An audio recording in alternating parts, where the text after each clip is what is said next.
শরীফের মধ্যে অনেক জায়গার মধ্যে নিজের পরিচয় দিয়েছেন।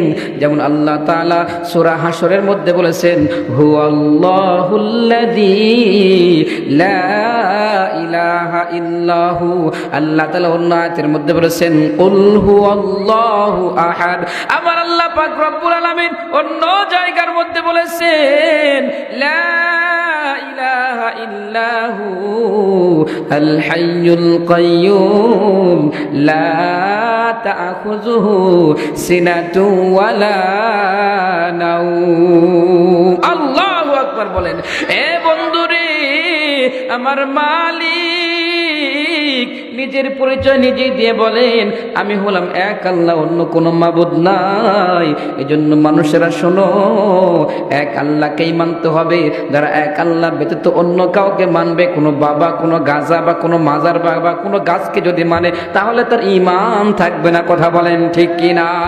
আমার বাংলাদেশে আল্লাহ তাআলাকে ছাড়া মানুষ মাঝে মাঝে একটা বড় গাছ দেখলে গাছের কাছে যায়, কিছু চায়। কথা বলেন ঠিক কিনা? চায় না?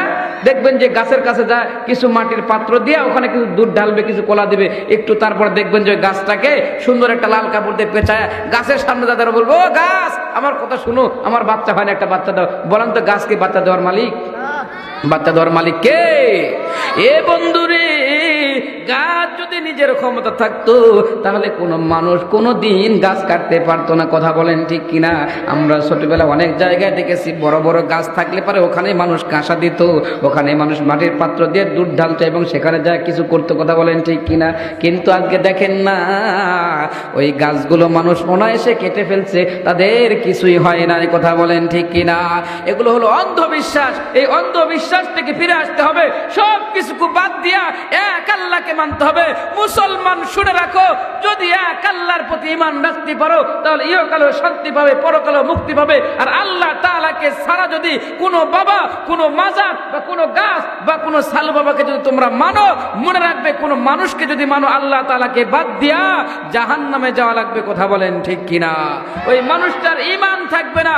এজন্য সকল প্রভুকে বাদ দিয়া, সকল কিছু বাদ দিয়া আমরা ঈমান আনলাম এক আল্লাহর প্রতি। জোরে কোন কথা ঠিক কিনা?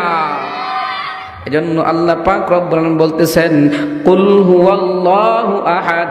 হে নবী, আপনি বলে দেন আমি আল্লাহ এক, আল্লাহর সমকক্ষ কেউ নাই। কথা বলেন ঠিক কিনা? এ বাজান রে, আমার আল্লাহ কেমন আল্লাহ?